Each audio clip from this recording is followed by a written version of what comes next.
sua Bíblia em Mateus capítulo 2. Vamos ler uma passagem bem conhecida de Mateus 2, do versículo 1 ao versículo 12. Tendo Jesus nascido em Belém da Judéia em dias do rei Herodes, eis que vieram uns magos do Oriente a Jerusalém e perguntavam: onde está o recém-nascido rei dos judeus? Porque vimos a sua estrela no Oriente e viemos para adorá-lo. Tendo ouvido isso, alarmou-se o rei Herodes e, com ele, toda Jerusalém. Então, convocando todos os principais sacerdotes e escribas do povo, indagava deles onde o Cristo deveria nascer. Em Belém da Judéia, responderam eles, porque assim está escrito por intermédio do profeta: e tu, Belém, terra de Judá, não és de modo algum a menor entre as principais de Judá, porque de ti sairá o guia que há de apacentar o meu povo Israel. Com isto, Herodes, tendo chamado secretamente os magos, inquiriu deles com precisão quanto ao tempo em que a estrela aparecera.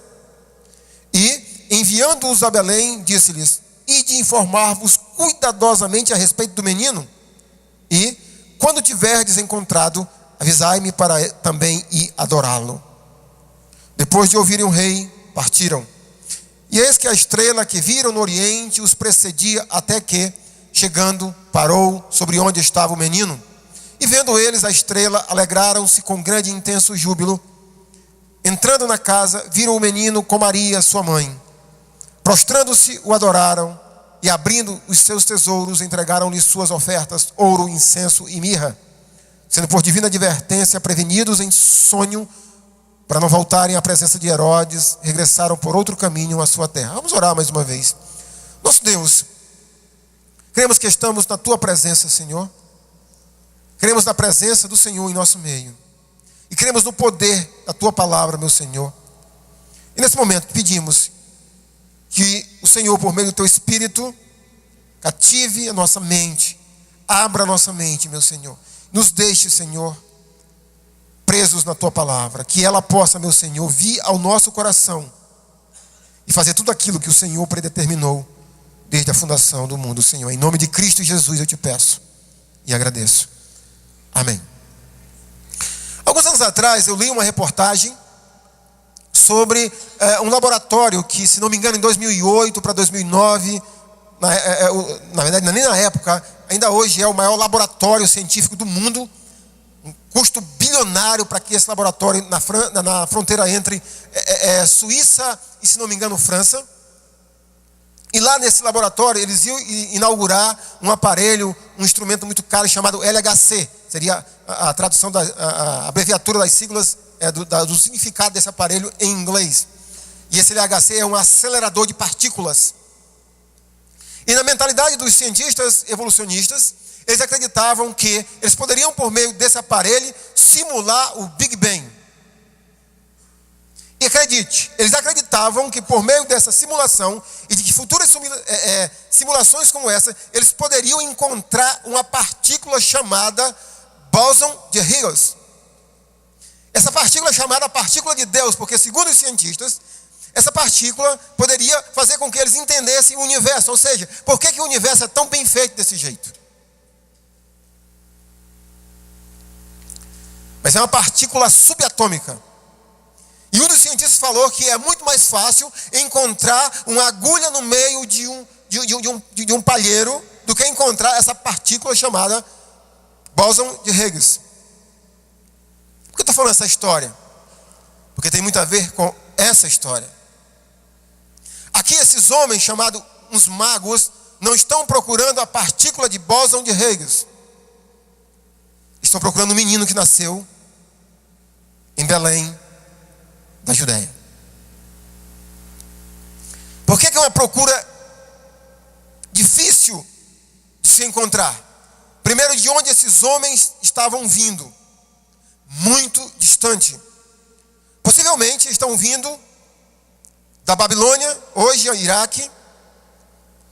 E o percurso se viesse em linha reta, cerca de 1.100 quilômetros entre Oriente, que geralmente quando a Bíblia se refere ao Oriente, é o lado oriental do rio Eufrates,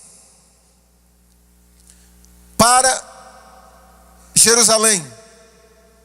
Segundo, eles não sabiam o nome do menino. Eles não sabiam onde esse menino namorava. Ele não sabia nada sobre os pais desse menino. A única coisa que eles sabiam desse menino é que esse menino era o rei dos judeus. A única informação que eles tinham é que esse menino era o rei dos judeus. Versículo 1 e 2 nos diz que Jesus havia nascido. E aí nos diz detalhes importantes. Em Belém, da Judéia, em dias de Herodes. E aí fala de onde vieram esses magos. Nós temos aqui, meus irmãos, pelo menos 3 dados históricos sobre o nascimento de Jesus. Alguns à toa dizem que não há historicidade sobre Jesus. Mas se eles quisessem ver, teria. Porque eu nunca vi nenhum ateu questionar sobre a existência do rei Herodes, o grande. Mas se questiona o nascimento de Jesus e a vida de Jesus. Aqui o texto diz que Jesus nasceu em dias, em primeiro lugar, em Belém da Judéia. Jesus nasceu em Belém da Judéia. Segundo, no tempo ou em dias, no período em que o rei Herodes era rei. Eu não sei se vocês já ouviram falar que no nosso calendário ocidental é possível que haja um erro no nosso calendário de 4 anos. Quantos já ouviram falar disso? Levanta a mão aí, quem já ouviu falar? Poucas pessoas. Ou seja, hoje era para nós estarmos no ano 2021, quase entrando no ano 2022. Mas é possível que esse erro seja até de 6 anos. Por quê? Porque o texto aqui nos diz que Jesus nasceu em dias de quem? Do rei Herodes. E esse Herodes aqui, o grande, ele morreu, tem história para provar, ele morreu no ano 4 antes de Cristo. Daí o possível erro de 4 anos no nosso calendário. Porque Herodes morreu no ano 4 antes de Jesus Cristo. Mas quando Jesus nasce, Herodes está vivo. E no versículo 7 diz que Herodes chamou os magos à parte e disse assim: vocês vão lá e, com muito cuidado, investiguem exatamente quando que nasceu esse menino. E quando Herodes manda matar as crianças de 2 anos para baixo, Herodes tinha, no mínimo, informações quase que precisas que esse menino tinha nascido pelo menos 2 anos antes, ou seja, enquanto ele estava vivo. Então daí, talvez, um erro, talvez até de 6 anos no nosso calendário. 4 anos, porque Herodes estava vivo, e mais 2 anos, que ele disse assim, por segurança, mata todas as crianças até 2 anos de nascimento. Mas aí nós temos então a citação sobre os magos que vêm do Oriente. Nos últimos séculos surgiu a lenda que são reis magos. O que nós temos que são magos. Inclusive, a lenda apresenta quantos reis? 3. Nós não sabemos quantos magos são. A única indução que a gente poderia achar que seriam 3 magos por causa daquilo que eles entregaram para Jesus. O que foi que eles entregaram para Jesus? Ouro, incenso e mirra. Então, talvez por eles terem entregado ouro, incenso e mirra, deduz que pode ter sido 3. Mas a Bíblia não diz quantos magos eram e o que esses magos exatamente faziam, se eram reis. Eu creio que pessoalmente não eram reis. Poderiam ser estudiosos da astrologia, talvez hoje um pouco, cosmologia, alguma coisa dessa natureza. Mas, meus irmãos, eles vêm do Oriente, como eu vos falei. Distante de Jerusalém. E a minha pergunta é: como que esses homens sabiam que Jesus tinha nascido? Quase 1.100 quilômetros de distância entre onde eles moravam para onde eles chegaram, no caso aqui em Jerusalém.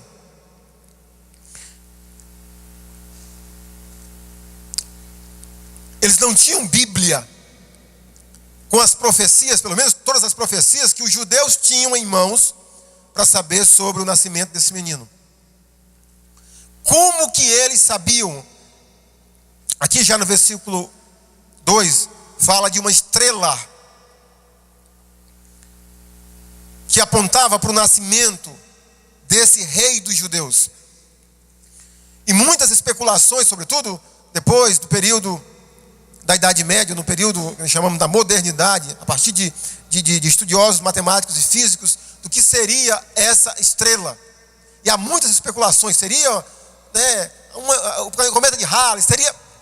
Eu pessoalmente acredito que era, daqui a pouco vamos falar um pouquinho mais sobre isso, que era simplesmente, ou grandemente, um ato sobrenatural de Deus.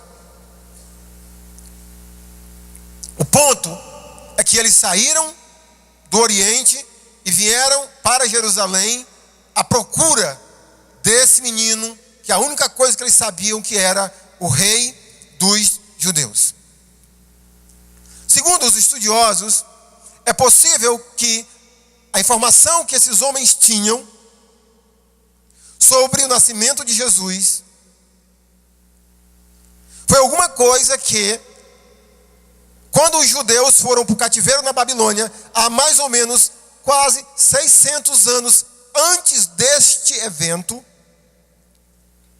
o povo judeu deixou algumas evidências, pistas, entre eles estudiosos como Daniel, o profeta, sobre pistas, sobre evidências de coisas que teriam que acontecer para evidenciar que esse rei teria entrado na história do mundo. E vamos partir do princípio que de fato foi isso. Eles tinham estudos, talvez, astrológicos, talvez algumas outras pistas que estudiosos, homens e mulheres de Deus deixaram lá na Babilônia. E por meio disso, eles tinham indícios, apontamentos, direcionamentos de que esse Jesus, ou seja, o rei dos judeus, haveria nascido. E isso me faz, irmãos, fazer uma primeira reflexão para as nossas vidas. Se foi assim, o povo de Deus deixou marcas, pistas na Babilônia e para povos vizinhos do nascimento do rei, me faz pensar no que eu e você, como povo de Deus, quais são as evidências que nós temos deixado ou estamos deixando para o mundo que nos cerca sobre a veracidade do Evangelho. Porque, meus irmãos, a razão de cada um de nós, ou seja, de cada cristão, de cada pessoa que tomou uma decisão de entregar a sua vida a Jesus Cristo, a razão de estarmos aqui, e eu não digo aqui no sentido nesse prédio, mas de estarmos neste mundo, a razão de estarmos aqui é de testemunhar, é de apontar para pessoas que Jesus Cristo é o Messias, que Jesus Cristo é o Salvador.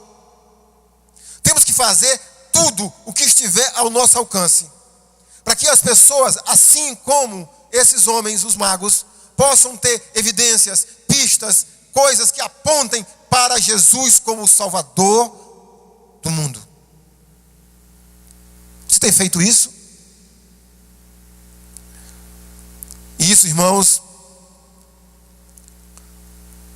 tem me feito pensar no que a igreja tem feito para falar de Jesus para outra pessoa. Qual foi a última vez que você falou de Jesus para uma pessoa? Qual foi a última vez que você deu um testemunho à altura de alguém que aceitou Jesus?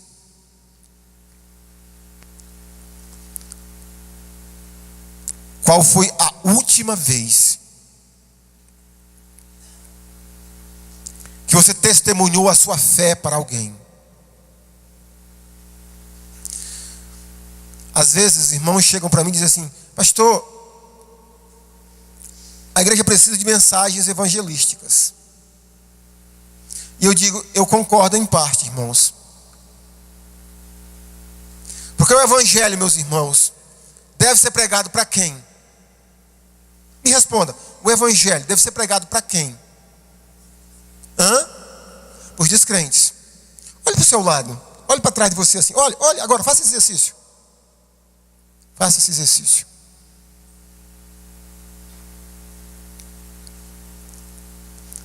O evangelho não é para ser pregado para crentes.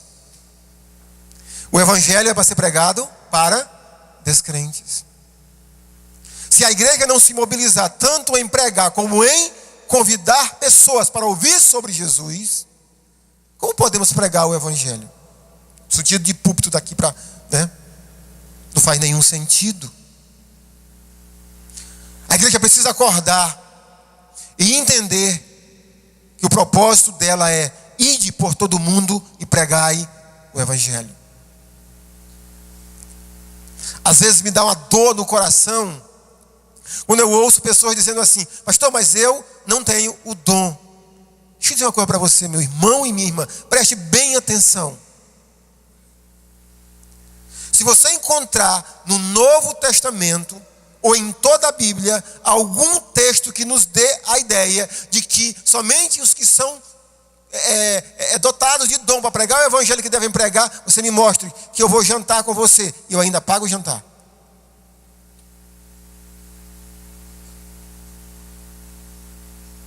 Porque o evangelho é a razão de ser da igreja.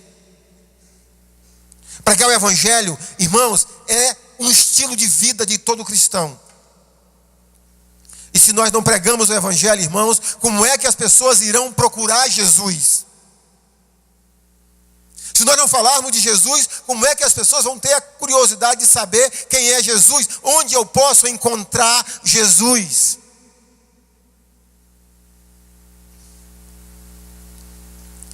Versículo 3 ao 8 nós temos o impacto dessa pergunta sobre Herodes, Jerusalém, escribas e sacerdotes. Quando os magos fazem essa pergunta, o versículo 3 diz que toda Jerusalém e o rei Herodes ficaram alarmados.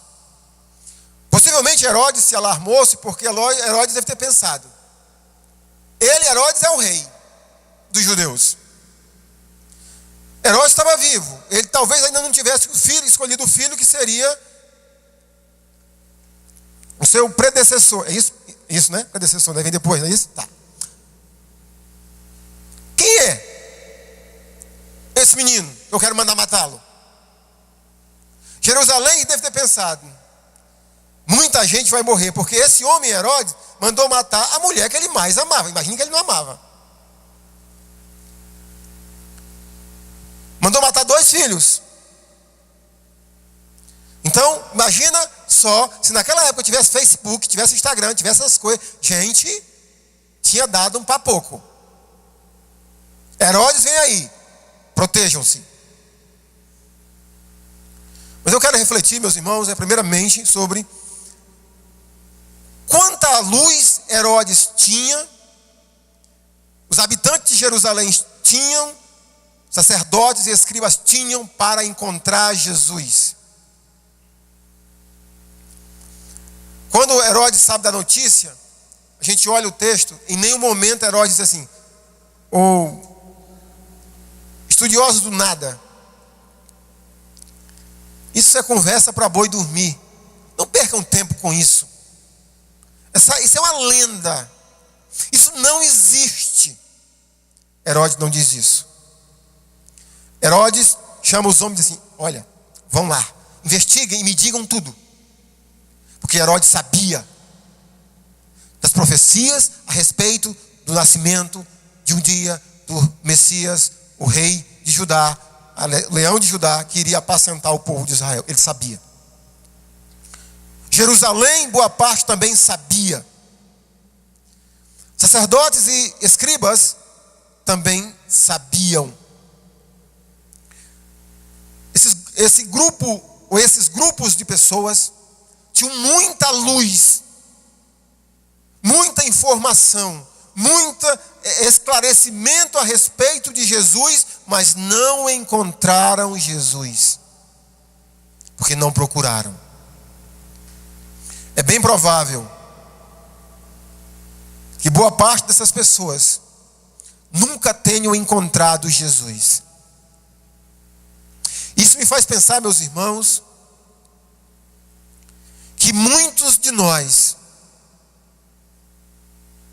Deus tem colocado tanta luz sobre as nossas vidas para nos mostrar Jesus, a sua obra, para nos mostrar o seu reino, para nos mostrar a vontade dele para as nossas vidas, e nós temos sido tal qual Herodes, Jerusalém, sacerdotes e escribas. Temos tanta informação, tanta luz,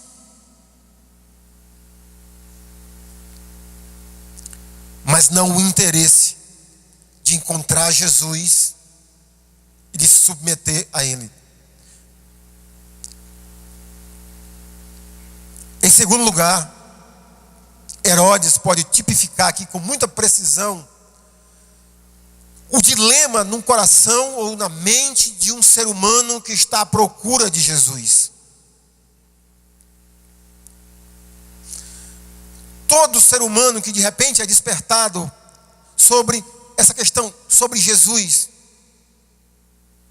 de investigar sobre Jesus, em primeiro lugar para saber se de fato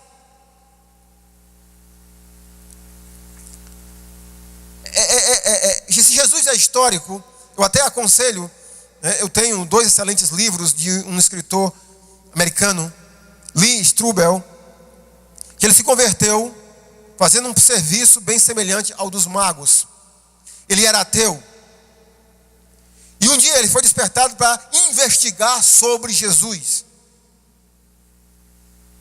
E ele começou a investigar historicamente. A fazer aqui, daqui a pouco eu vou falar um pouco mais sobre isso.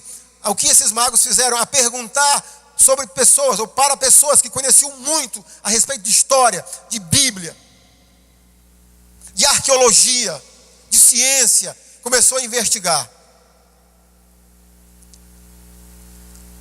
E ele chegou num ponto que ele mesmo diz que ele não tinha como dizer que Jesus não existia. Ele tinha como dizer que ele não queria Jesus, mas não dizer que Jesus não existia. Ele teve um encontro com Jesus, ele aceitou Jesus. Aconselho você a ler Em Defesa da Fé e Em Defesa de Cristo.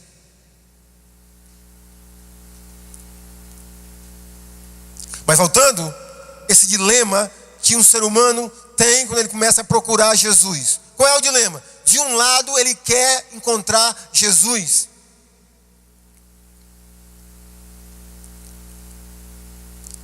Para receber os benefícios de Jesus na sua vida, o perdão, a salvação, respostas sobre a eternidade.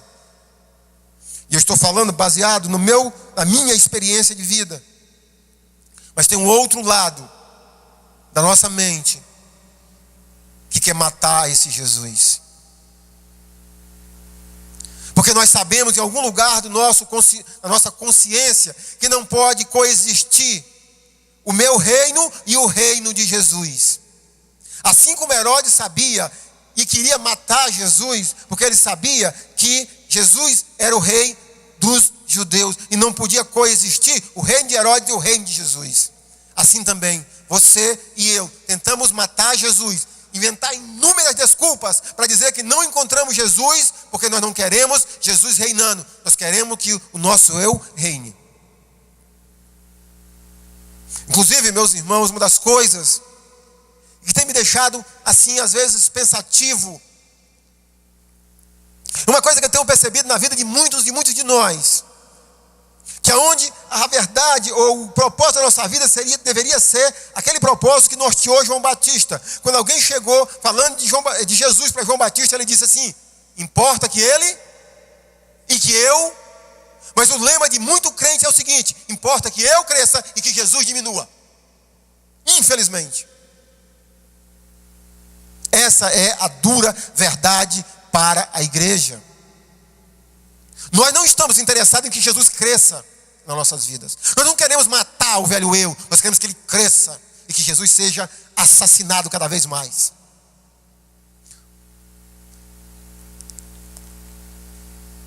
Herodes tipifica essa dualidade dentro da nossa mente, do nosso coração. E por todos os meios, inclusive Herodes, assim como a mente humana morta em seus delitos e pecados, é energizada pelo diabo para matar Jesus, para esquecer Jesus, para não deixar Jesus entrar no seu coração. Sei que a gente pode falar essa frase. Herodes também era energizado pelo diabo. Ele queria assassinar o rei dos judeus. Mas do versículo 9 em diante, depois que ele dá as instruções aos magos, o texto diz que eles, depois de ouvirem o rei, partiram. E eis que a estrela que viram no oriente os precedia, até que, chegando, parou sobre onde estava o menino. E vendo eles a estrela, alegraram-se com grande e intenso júbilo. Entrando na casa, viram o menino com Maria, sua mãe, prostrando-se, o adoraram e, abrindo seus tesouros, entregaram-lhe suas ofertas: ouro, incenso e mirra. Como eu falei anteriormente, nós temos esse dado curioso sobre essa estrela. De que maneira essa estrela ela é tão clara para esses homens sobre a identificação dessa estrela com o leão da tribo de Judá? Eu já vi documentários no Discovery que, se fizer algum sentido, é muito interessante. Estrela,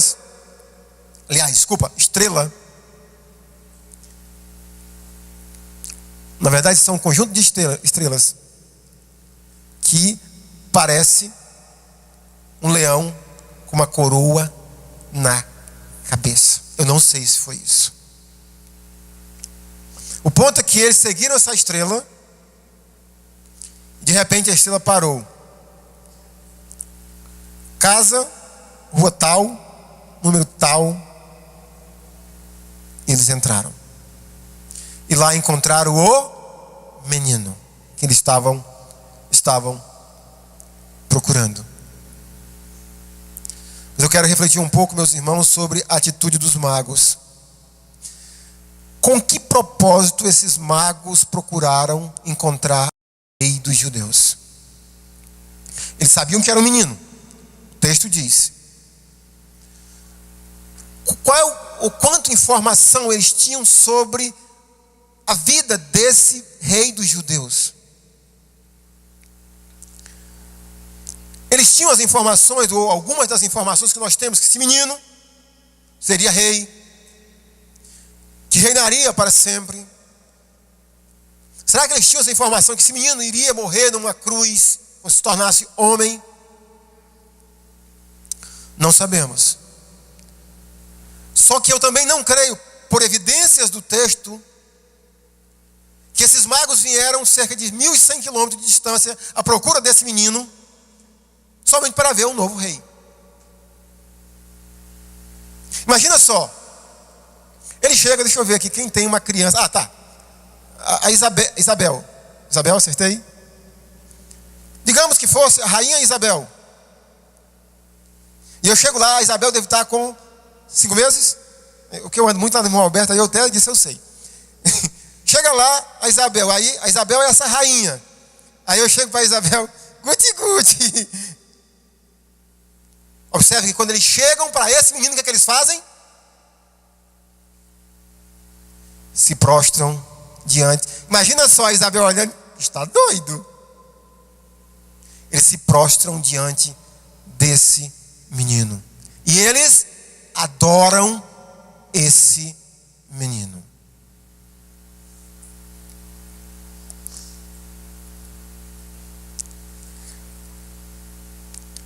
Meus queridos, Por que você procurou Jesus por tanto tempo da sua vida? E acredito que muitos de nós que traçamos esse caminho procurando Jesus, que encontramos Jesus, por que não fazemos como esses magos fizeram?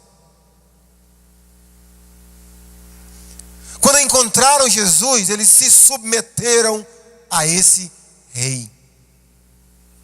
Quando encontraram Jesus, eles adoraram esse rei.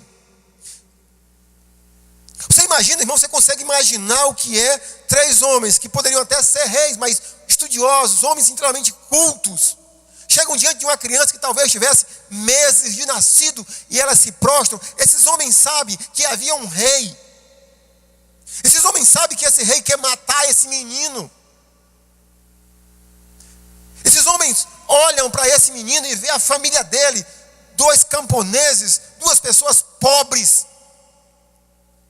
que não têm, humanamente falando, a menor capacidade de chegar num rei, porque eles não fazem parte de uma linhagem real, no sentido de uma dinastia de quem está no poder.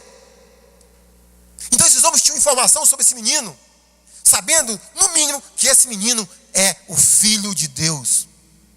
E eles se prostram diante desse menino. E eu e você, meu irmão, sabemos que esse menino tornou-se um homem. Sabemos que esse menino morreu numa cruz, como nós cantamos tantas músicas, que ele deu a vida dele numa cruz, que ele derramou a última gota de sangue numa cruz, por causa dos meus pecados, por causa dos seus pecados. Eu digo que eu aceitei como Senhor e como Salvador, mas Senhor não vale, porque eu não me submeto a Ele, eu não o obedeço, eu não entrego a minha vida para Ele, eu não consagro nada da minha vida para esse menino. Esses homens consagram ouro, incenso e mirra. Para quem acha que Jesus não precisa de dinheiro, precisa sim. E eu poderia falar até de oferta, não vou falar.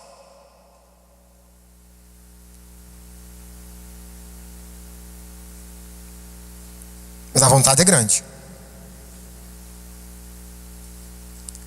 de falar sobre oferta. Mas eu não vou falar, estou me tremendo todinho, eu não vou falar.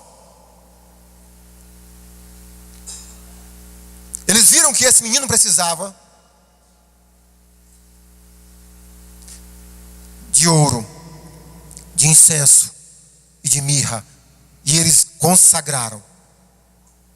O que você tem consagrado da sua vida? Que você diz que procurou Jesus, encontrou Jesus, mas o que você tem consagrado da sua vida para o Rei Jesus? Talvez o máximo que você faça, meu irmão amado, é domingo à noite tomar um banho, se arrumar e vir para a igreja. Será que é isso que esse Rei Jesus quer da sua vida e quer da minha vida? Infelizmente, irmãos, é a realidade de muitos de nós que encontraram Jesus, mas não se prostram e nem o adoram. Não se prostram e não o adoram. Não consagram.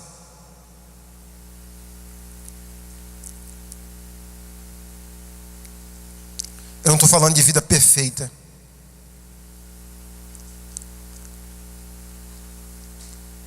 Mas as minhas maiores tristezas têm sido ao ouvir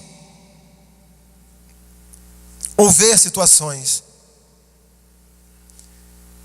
de irmãos em Cristo, e eu me pergunto, meu Deus, é isso que é ser cristão?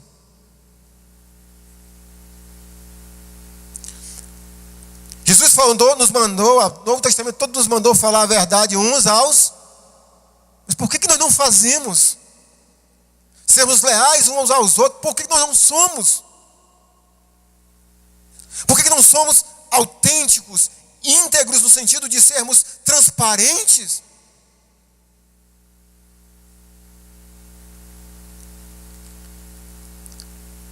Essa jornada, meus irmãos, chegou em Jesus, mas não se prostra e não adora esse Jesus. Mas também talvez você venha ou esteja nessa caminhada procurando Jesus.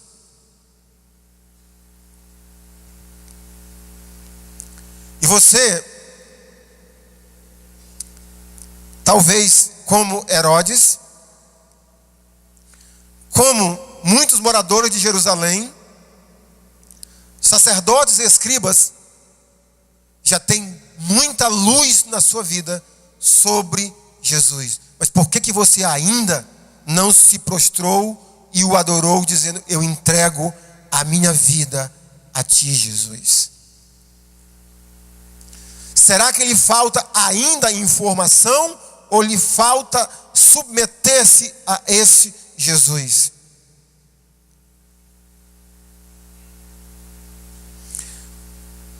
O que mais me chama a atenção é 3 homens, talvez já de idade, vindo de um lugar tão distante, à procura de um menino, que a única coisa que eles tinham que é o rei dos judeus. E quando eles encontram esse menino num lar pobre,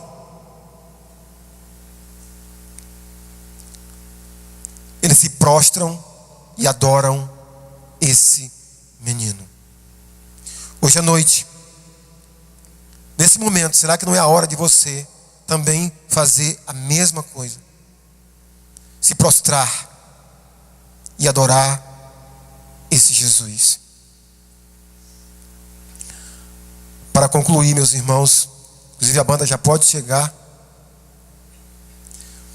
queria falar de 3 coisas muito importantes no processo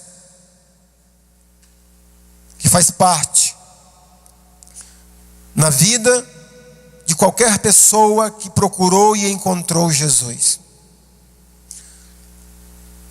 Aqui nós temos nesse texto 3 elementos essenciais, fundamentais, que é necessário na vida de uma pessoa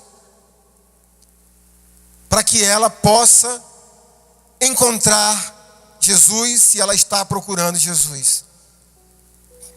A primeira coisa, é preciso a ação sobrenatural de Deus.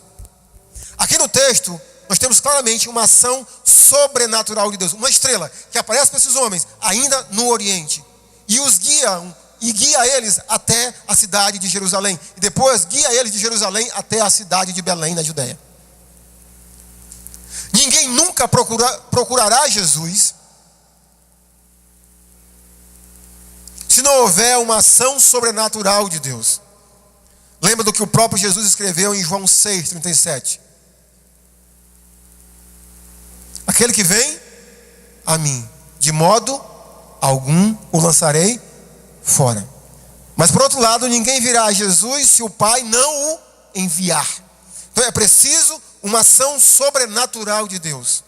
E se você tem caminhado à procura de Jesus, acredite, é uma ação sobrenatural de Deus. É Deus mexendo com você, é Deus falando com você, para que você possa encontrar e submeter-se a Jesus. Segundo elemento, as circunstâncias que fazem parte da nossa vida.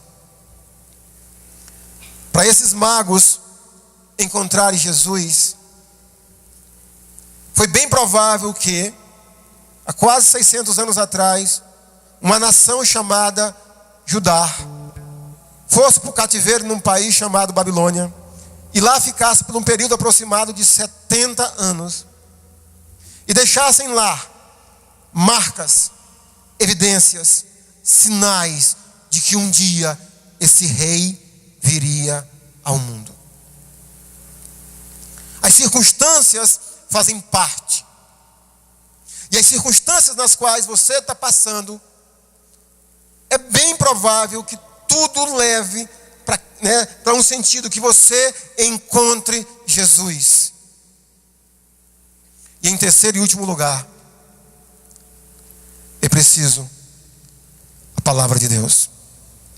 Herodes quando é questionado sobre aonde nasceu esse menino, observe que Herodes chama, no versículo 4, os sacerdotes e escribas, porque esses homens conheciam a palavra de Deus. E Herodes pergunta: o que tem dito aí a respeito de onde nascerá o rei dos judeus? E eles respondem: em Belém da Judéia. É importante você procurar homens e mulheres que amam a palavra de Deus, que conhecem a palavra de Deus, e pergunte: o que me fala sobre Jesus? Como eu posso tomar a decisão de entregar a minha vida para Ele? Quais são os benefícios que eu tenho ao entregar a minha vida para Jesus? Procure pessoas que amam a Deus, que conheçam a palavra de Deus, que possam mostrar para você, apontar para você a respeito de Jesus. Igreja, por meio desses 3 elementos, nós temos uma lição muito clara. Nós somos, nesse sentido, sacerdotes e escribas. Nós também somos, em certo sentido, as circunstâncias.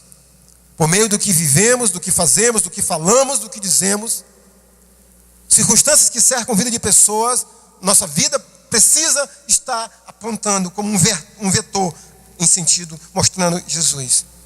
Mas também falando com clareza a respeito de Jesus, para que as pessoas possam tomar uma decisão e aceitarem Jesus, entregarem suas vidas a Jesus, encontrarem Jesus. E se você já encontrou Jesus, submeta-se a Jesus. Saia dessa vida uma vida dupla. Saia disso. Se encontrou Jesus, ajoelhe-se e prostre-se diante dele e o adore como o Senhor, mas como o seu Salvador, o Rei que veio ao mundo. Vamos ficar de pé. Vamos orar. Depois a equipe de louvor vai ministrar mais uma música. Pai querido, quando olhamos para a tua palavra e vemos histórias como essa, a minha mente pessoalmente fica perplexa, meu Senhor. Como é que pessoas de tão longe vieram à procura de Jesus e que encontraram Jesus? E por que, meu Pai, pessoas de tão perto que têm tanta informação, tanta iluminação, não encontram ou não aceitam Jesus? E nessa noite, meu Senhor, se há pessoas aqui que se identificaram de alguma maneira com essa história, ó meu Senhor, fala ao coração de cada uma delas de uma maneira tão clara, tão sobrenatural, que elas entendam e que elas possam ver Jesus, o que Ele fez na cruz, e possam submeter a sua vida a Jesus, possam aceitá-lo como Senhor e Salvador de suas vidas. Mas eu também te peço, meu Senhor, por nós como igreja do Senhor, ó Deus, nos ajuda, nos desperta para que possamos sair desse marasmo de uma vida espiritual, meu Senhor, que não, de alguma maneira, não tem falado de Jesus. Nos ajuda a entender, meu Senhor, que a nossa missão é apresentar Jesus, é levar pessoas a Jesus, para que pessoas possam tomar uma decisão de encontrar-se e de receber Jesus. Ó Senhor, incomoda cada um de nós e nos ajuda, meu Pai, a despertarmos para a nossa missão, que é, Senhor, levar o Teu Evangelho a toda e qualquer pessoa que precisa da Tua salvação. Nos ajuda, é o que eu te peço, em nome de Jesus. Amém.